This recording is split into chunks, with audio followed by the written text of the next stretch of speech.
Queridos peregrinos, muy buenos días. Espero que estén todos muy felices y muy contentos en esta peregrinación de la gracia. Estamos recorriendo la Tierra Santa de la mano de la Iglesia y hoy vamos a tener un encuentro con la Iglesia formidable.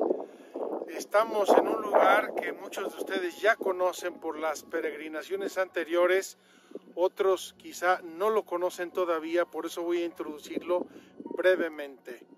Estamos en el camino de Damasco y vamos a reflexionar hoy un poco en la conversión de San Pablo, pero más bien vamos a pensar qué es lo que nació y qué es lo que pasó con la conversión de San Pablo. No solo los hechos, sino los porqués. Vamos a tratar de entender hoy un poco más a fondo esta figura maravillosa, cimiento de la Iglesia Católica, que es Pablo de Tarso. Y para aquellos que no han estado en nuestras peregrinaciones anteriores, aquí con mi super mapa tecnológico, quiero enseñarles el recorrido que estamos haciendo. Entonces, como ven, ya nuestro mapa está un poco sufrido, pero muy hermoso. Ayer estábamos en Jerusalén, más o menos en el centro de Israel, Jerusalén. Hicimos todo el valle del Jordán para venir a dormir a Magdala, que aquí lo ven, Magdala. Y esta mañana, muy temprano, recorrimos parte del lago de Galilea y venimos por aquí hasta este monte que está aquí. Estamos enfrente del monte Hermón, vamos a verlo hoy, nevadísimo, de hecho hace mucho frío, y como ven aquí, el camino llevaba a Siria y de Siria a Damasco, que está aquí muy cerca. En días claros y de noche, Damasco, la luz de Damasco se puede ver desde este monte Bental. Síganos y vamos a seguir el camino de Pablo, el camino de Damasco.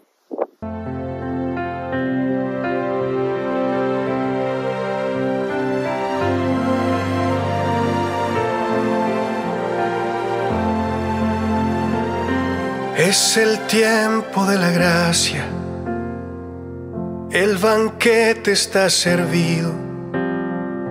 Es el tiempo de la iglesia, Cristo nos ha redimido.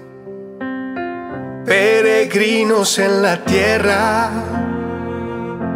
con inmensa sed de cielo, tú nos das los sacramentos, porque en ellos estás tú. Todo lo hiciste nuevo, saciaste mis anhelos. Un sacramento es signo y presencia del Dios verdadero. Un torrencial de cielo en nuestro humilde suelo, lluvia de gracia haz de mi tierra una tierra santa, congregados en el nombre de la Santa Trinidad. Celebramos la liturgia con solemne libertad. No me basta agradecerte, quiero hacer tu voluntad, revestirme de tu gracia y llevarte a los demás, pues del pecho de tu iglesia bebe nuestra humanidad. Todo lo hiciste nuevo, saciaste mis anhelos. Un sacramento es signo y presencia del Dios verdadero. Un torrencial de cielo en nuestro humilde suelo. Lluvia de gracia, haz de mi tierra una tierra santa.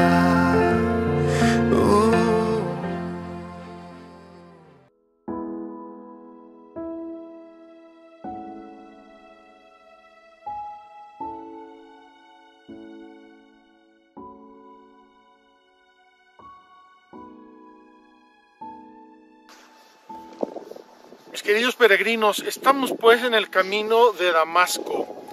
Esta vista que tenemos detrás es la ruta de Jerusalén hacia Damasco. Luego vamos a hacer el acto 2, lo vamos a hacer mirando hacia Damasco, y el acto 3 lo vamos a hacer mirando hacia el cielo. Hoy vamos a tener 3 grandes momentos de nuestra catequesis. Quiero empezar con el primero, de Jerusalén hacia Damasco. Vamos a mirar este panorama idealmente y vamos a pensar qué es lo que está dejando Saulo, qué está dejando Saulo de Tarso detrás. Y detrás tenemos que comenzar con una historia, de brevísimos rasgos, una historia que es la historia de Esteban. La historia de Esteban marca un hito importantísimo en la iglesia naciente. Y quiero señalarlo en 2 aspectos. Esteban era un hombre bueno, era un hombre santo, estaba lleno de Cristo, lleno del Espíritu Santo, y además predicaba y hacía cosas maravillosas. Nos lo dicen los Hechos en el capítulo 7, 8. Y eso empieza a molestar al judaísmo. Así como Jesús molestó al judaísmo inicial, también Esteban y los primeros cristianos empiezan a molestar al judaísmo inicial, al judaísmo oficial. Y la molestia de Esteban y de esta iglesia naciente, piensen que Esteban muere al segundo o tercer año del nacimiento de la iglesia. Bueno, muere no, lo matan. Tiene fundamentalmente 2 motivos. Les dije en la introducción, hoy vamos a ver los porqués. La muerte de Esteban la conocemos, la voy a describir, pero el porqué.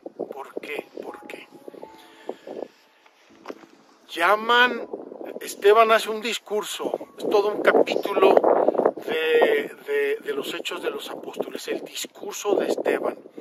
Y en ese capítulo, perdónenme la expresión, Esteban les va a restregar las narices a los judíos con 2 o 3 verdades muy grandes. Les va a repasar toda la historia de Israel: Abraham, Jacob, Moisés, los profetas, David y tal y tal y tal. Y les va diciendo: no les hicieron caso ustedes a los profetas, no los escucharon, no les obedecieron, rechazaron los dones de Dios. Y esto exaspera los ánimos, imagínense. Y cuando están ya exasperados los ánimos, los judíos de una cierta sinagoga llaman testigos falsos, lo que pasó en el mismo juicio de Jesús. Llaman testigos falsos. Y los testigos falsos van a aducir 2 acusaciones falsas. Aquí empieza a aparecer Pablo y el judaísmo y el conflicto y la conversión de Pablo. 2 acusaciones falsas. Primera acusación falsa: este hombre habla contra Moisés y contra la ley. Habla contra Moisés y contra la ley. Primera acusación falsa. Segunda acusación falsa: y habla contra nuestros lugares santos, o contra el lugar santo, es decir, el templo. Acuérdense que estas acusaciones, de algún modo, sobre todo la del templo, ya había aparecido cuando el juicio religioso contra Jesús Este dijo que iba a destruir el templo y que en 3 días lo iba a reconstruir. Con estas acusaciones miran todos a Esteban, que no se defiende, y dice en los Hechos de los Apóstoles, lo vieron con un rostro como de ángel. Vieron a Esteban resplandeciente, y esto nos recuerda la mirada que tuvieron en el Antiguo Testamento de Moisés cuando bajó del Sinaí. Tenía el rostro resplandeciente. Vieron a Esteban resplandeciente y estaban que se los recomían por dentro. Y Esteban les dice, veo los cielos abiertos y veo a Jesús de pie a la derecha de Dios Padre. ¡Ah! ¿Qué? Está afirmando la divinidad de Jesús. Ese Jesús de Nazaret que estuvo hace tiempo haciendo ruido, pero que ya matamos. Y que se quedó en el sepulcro, según el judaísmo oficial. Se quedó en el sepulcro, se lo robaron sus discípulos. Es todo una mentira. Y se abalanzan contra Esteban, cogen piedras, empiezan a apedrearlo, imagínense. ¡Ah! 2 pedradas. Y lo apedrean. Y mientras Esteban está muriendo, dice como Jesús, no les tengas en cuenta este pecado, los perdono. Y muere Esteban. A 5 metros está un jovencito, judío, un volcán, un hombre lleno de energía, de inteligencia, un portento de la naturaleza, está ahí. Y ahí dice en los Hechos, ahí dejaron sus vestidos los que estaban apedreando a Esteban y lo mataron. Y dice, Saulo estaba allí y aprobaba la muerte de Esteban. Aprobaba la muerte de Esteban. Luego Pablo va a decir, y los cristianos iniciales, que perseguía encarnizadamente a la iglesia, que hizo tanto mal, que vomitaba odio contra la iglesia, ese Pablo es el que viene caminando por aquel camino, trae cartas en su mano del sumo sacerdote para apresar a los que siguen ese camino. Imagínense la violencia, el odio que trae Pablo en su corazón. ¿Por qué? Porque estos de este camino raro, estos están yendo contra la religión y contra la fe y contra las tradiciones, contra Moisés y contra el lugar santo. Estos niegan la ley de Dios. Esto es un cáncer de la humanidad y del judaísmo. Hay que acabar con ellos. El odio que trae Pablo, que ya en Jerusalén ha estado persiguiendo, ya ha estado encarcelando. Probablemente la muerte de Esteban no fue la única muerte en aquellas semanas, en aquellos días, porque dice los Hechos de los Apóstoles, después de la muerte de Esteban, que se desató una gran persecución contra los cristianos, y dice que salieron, dice todos menos los apóstoles, salieron y se fueron e iban predicando. No se estaban escapando nada más, así como que vámonos o nos matan. Llevaban a Cristo en su corazón, iban predicando el evangelio, iban predicando a Cristo, y esto a Pablo lo tenía exasperado. O paramos esto, o lo paramos, o algo va a pasar. Ese es el Pablo que viene camino de Damasco. Ese es el Pablo que trae cartas del sumo sacerdote, y ese es el Pablo que quiere apresar, amarrar y llevar a la cárcel a todos los que encuentre que crean en estas historias chinas. Este es nuestro primer acto. ¿Quién es el Pablo que viene camino de Damasco? Viene acompañado trae a lo mejor un pelotón de guardias, de soldados o un grupo de fanáticos igual que él, porque le tienen que ayudar. Quién sabe cuántos cristianos va a coger, 5, 8, 10, 20, los va a atar y se los va a llevar como esclavos a la cárcel de Jerusalén, porque esto hay que acabarlo. Es una herejía total y hay que acabarla. Nos quieren destruir y negar la santidad del templo donde está Dios y a donde todos los judíos tienen que ir por lo menos una vez al año. Hay que pararlo. Y además niegan la ley de Moisés. Están contra la ley de Moisés. Esto es el acabose. Vamos a seguir ahora nuestro camino hacia Damasco. Vamos a subir una colinita y vamos a ver la otra vista del monte Vental, la vista que se ve hacia Damasco. Dejamos este camino que va hacia Jerusalén y nos encaminamos hacia Damasco. Vamos en el corazón de este Pablo, en el corazón de este volcán lleno de odio, de rabia y de violencia, por un celo de su religión, por un celo de su fe, por querer defender los valores en los que él cree y en los que él confía que está la salvación. Encaminémonos pues hacia Damasco.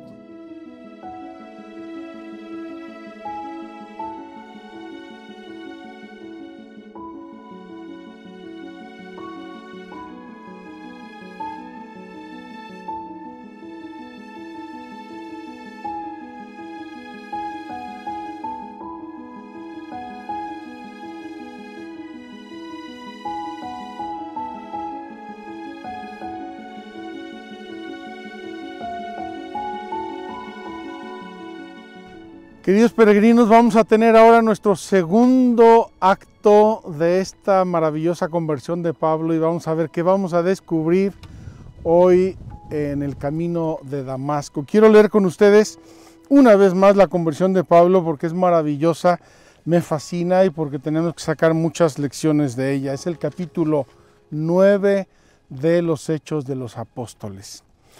Entre tanto, dice, mientras la iglesia se expandía por la persecución de los cristianos, entre tanto Saulo respiraba todavía amenazas y muertes contra los discípulos del Señor.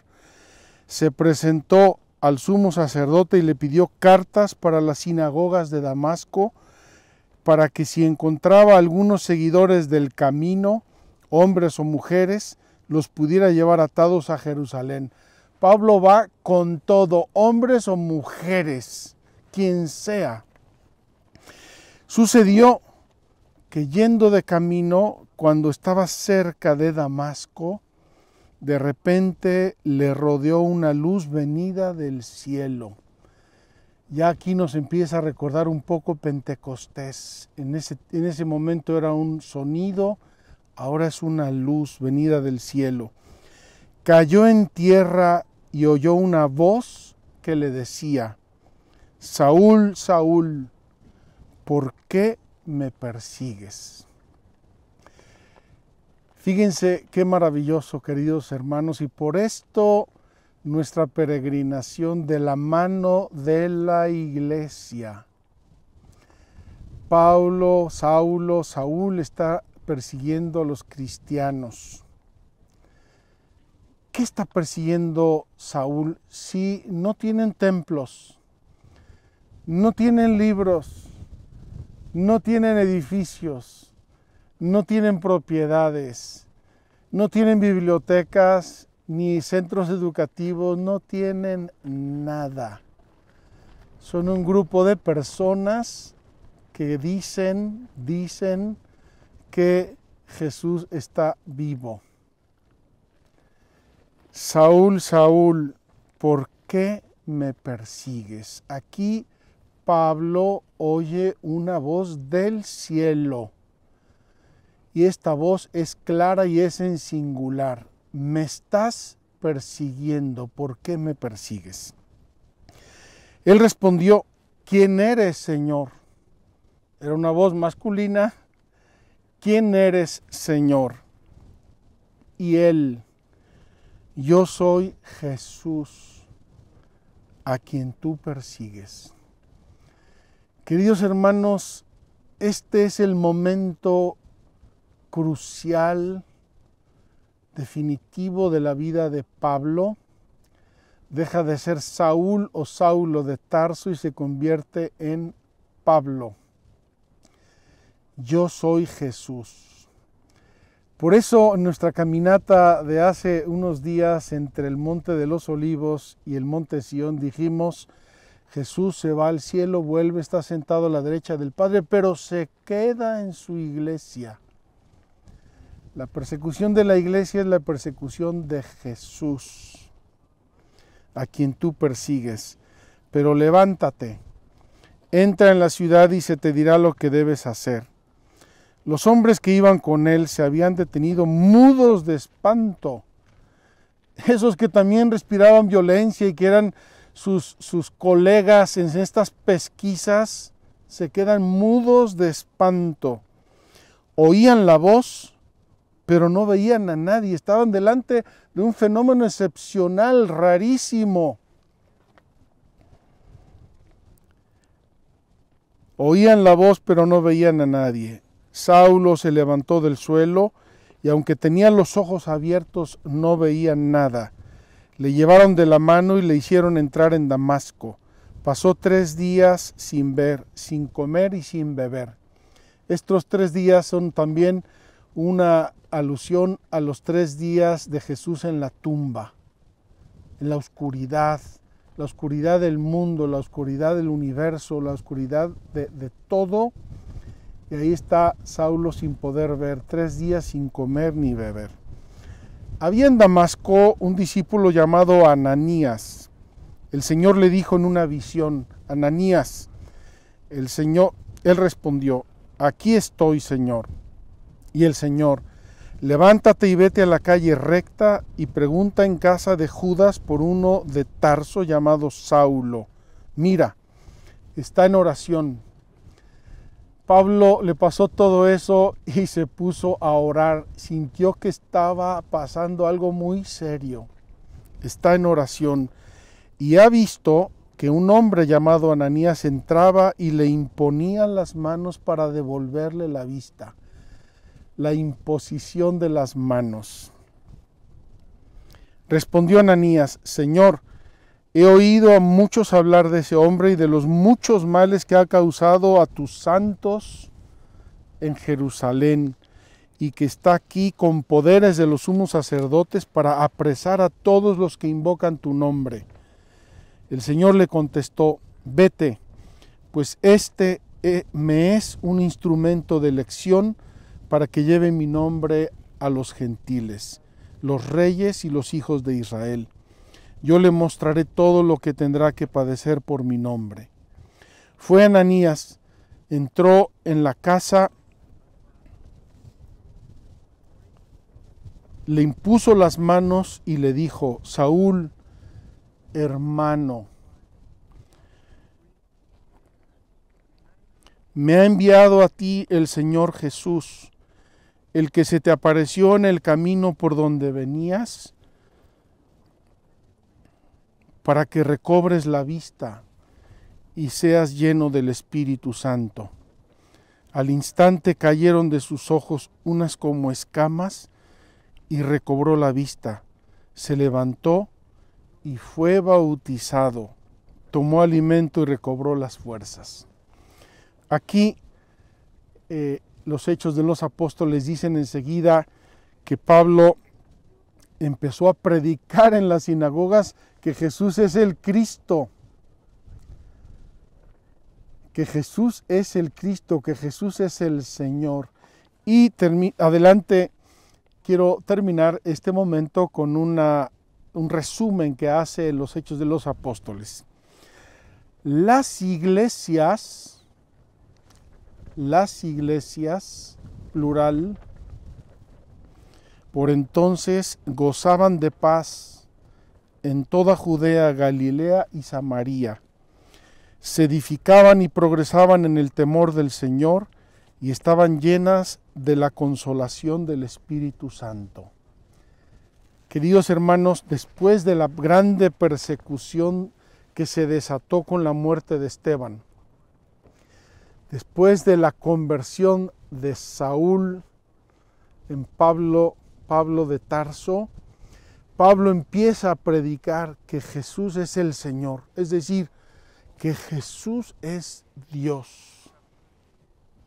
Y después de eso viene un momento de paz, un momento de expansión, un momento de crecimiento de la iglesia en iglesias. Pequeñas comunidades van surgiendo aquí y allá y todas ellas forman la iglesia que perseguía Saulo, que se identifica con Jesús. Yo soy Jesús a quien tú persigues. Queridos hermanos, las notas de este momento de conversión son maravillosas. De la ceguera a la luz, a través de la imposición de las manos, un gesto que la iglesia utiliza hasta el día de hoy, la imposición de las manos. En nuestra confirmación, en el bautismo, en la unción de los enfermos, en la ordenación sacerdotal, la iglesia nos impone las manos para sanarnos, para abrirnos a la gracia. Este contacto físico que la iglesia necesita, y Pablo se le caen como escamas de los ojos y dice, se levantó y se hizo bautizar. En ese momento lo bautizaron. Vean la importancia del bautizo. No basta bonitas experiencias, buenos sentimientos, buenos deseos. El bautismo, es decir, el agua de la purificación que te bautiza, que te purifica y que te da el don del Espíritu Santo. Y Pablo inmediatamente comienza a predicar. Esa profecía que Jesús le hace a Ananías se da de inmediato. Este es un signo de elección y va a llevar mi nombre a todo el mundo. ¿Qué le pasó a Pablo? ¿Qué le pasó a Pablo? Pablo, que pensaba que Jesús era un impostor. Pablo, que pensaba que los cristianos eran unos herejes. Pablo, que defendía con terrible violencia las tradiciones de los padres, el lugar santo, el templo y las leyes de Moisés, ahora descubre que Jesús es el Señor, que Jesús es Dios. Y que la obra de Jesús es la verdadera religión. Pablo tiene una transformación copernicana. Venía del odio, pasa al amor, venía de la persecución y pasa a ser predicador. Hay una transformación increíble, inmensa de Pablo en su personalidad, en su vida, en sus ideales, en su acción, en su todo. Y así dirán los cristianos, no creemos que sea de los nuestros, si estaba persiguiendo y matando. Y se admirarán, el que antes nos perseguía es ahora un hermano nuestro. Me emocionó profundamente cuando leía a Ananías que entra y le dice, Saulo, hermano, Saulo, hermano, recobra la vista, recobra la luz, abre tu corazón al plan de Dios. Vamos ahora al tercer acto.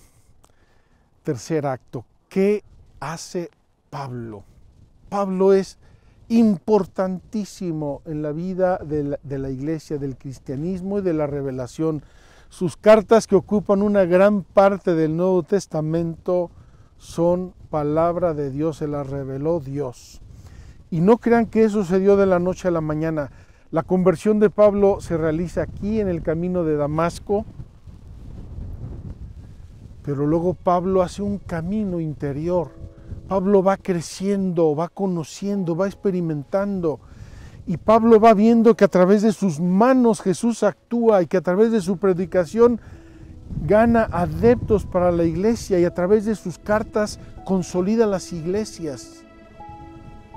Vamos a ver en el tercer acto qué es lo que ocurre con Pablo y qué es lo que hace Pablo para todos y cada uno de nosotros.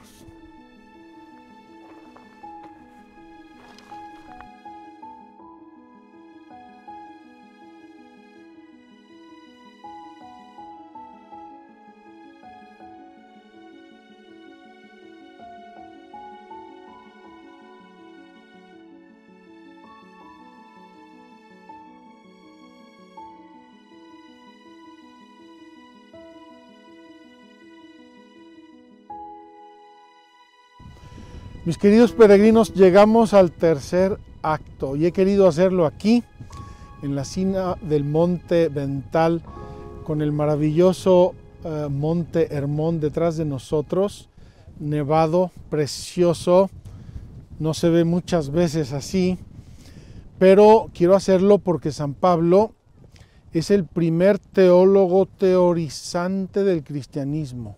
¿Qué significa teólogo teorizante? Es el primero que va a coger la vida de Jesús, lo que hizo Jesús, sus enseñanzas, lo que hacen los primeros cristianos y va a empezar a hacer teoría, es decir, va a empezar a hacer teología, va a empezar a estructurar lo que es el cristianismo inicial. E indudablemente Pablo lo hace con una revelación de Dios y con una luz de Dios impresionante.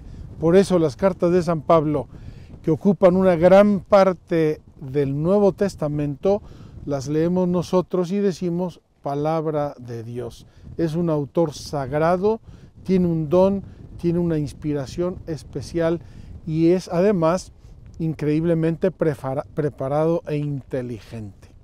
Pues bien, lo deslumbra el Señor camino de Damasco, se convierte y Pablo empieza a hacer una obra increíble. Y esa obra increíble, Pablo la va a definir el misterio de Cristo.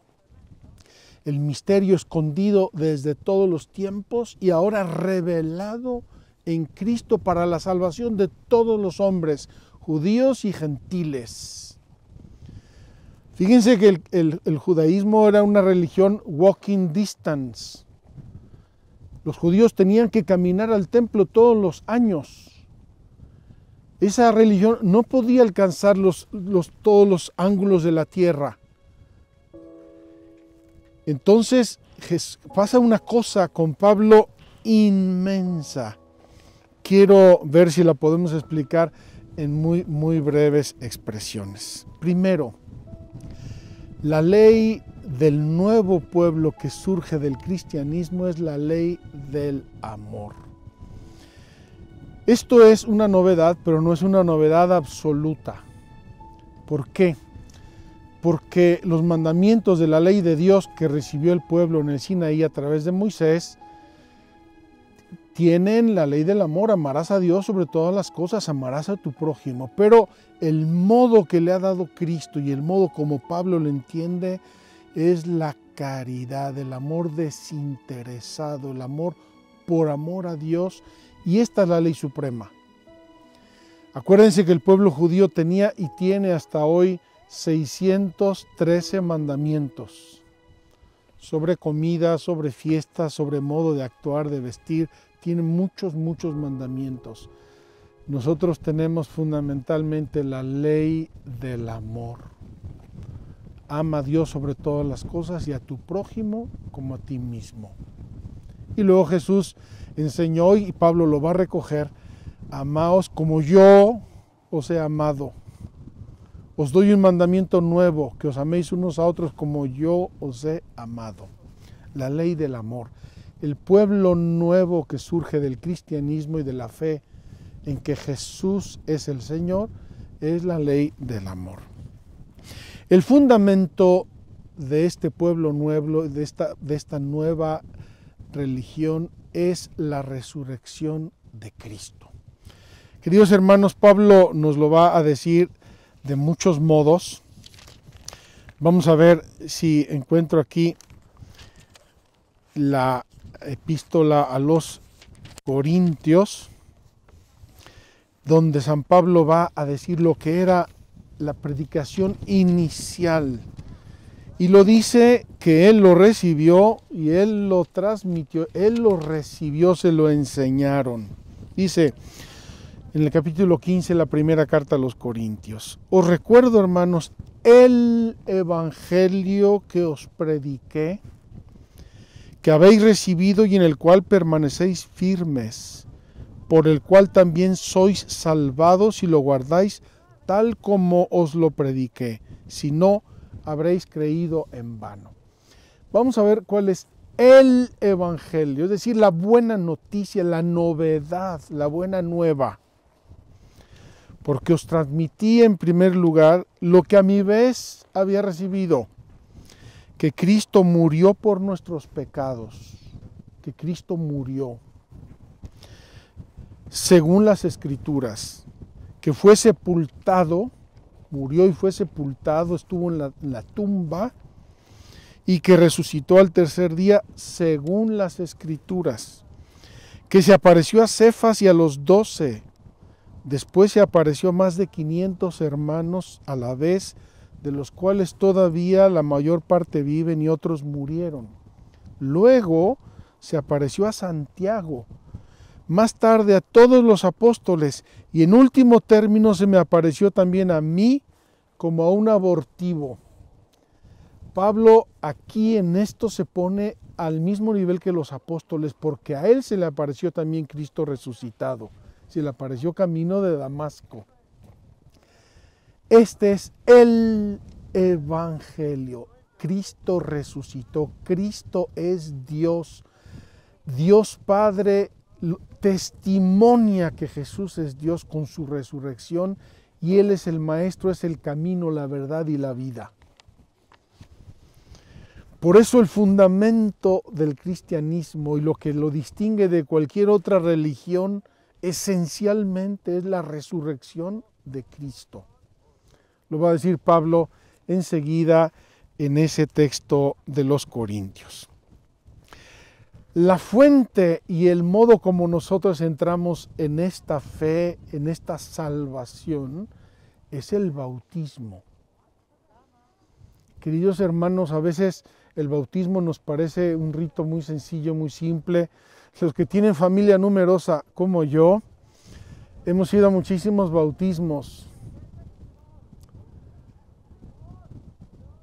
Pero el bautismo es la entrada en la nueva familia de los hijos de Dios.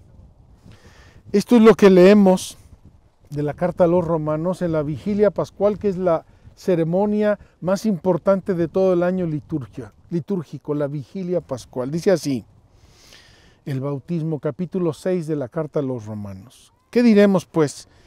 ¿Que debemos permanecer en el pecado para que la gracia se multiplique? De ningún modo. Los que hemos muerto al pecado, ¿cómo seguir viviendo en él? ¿O es que ignoráis que cuantos fuimos bautizados en Cristo Jesús, fuimos bautizados en su muerte? Fuimos pues con él sepultados por el bautismo en la muerte, a fin de que, al igual que Cristo fue resucitado de entre los muertos por medio de la gloria del Padre, así también nosotros vivamos una vida nueva. Y aquí toda la teoría de Pablo sobre el hombre nuevo, la mujer nueva, una nueva criatura.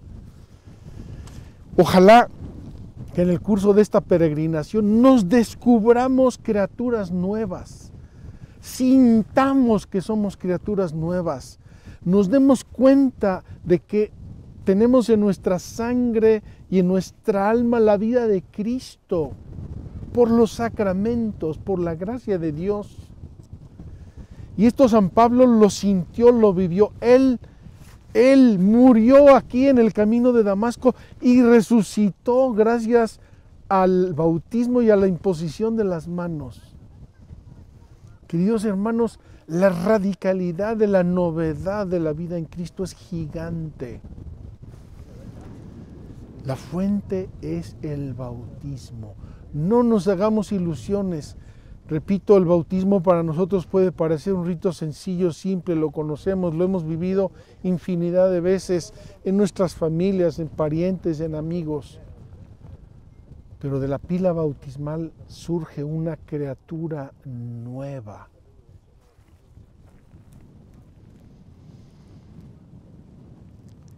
Y todos los que surgimos del bautismo formamos con Cristo un cuerpo, que es la iglesia. Un cuerpo que está estructurado, lo va a decir Pablo, el cuerpo místico de Cristo, tiene muchos órganos, cada quien es cada quien, pero todos formamos un solo cuerpo en Cristo, y Cristo es nuestra cabeza, y el Espíritu de Cristo es el que anima a esta iglesia, a esta comunidad de creyentes, y nos dota de ministerios, y nos dota de carismas, y nos dota de misiones.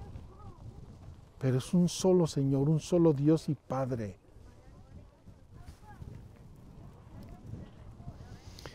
¿Qué pasa pues con las dos grandes verdades del judaísmo que llevaron a la muerte de Esteban?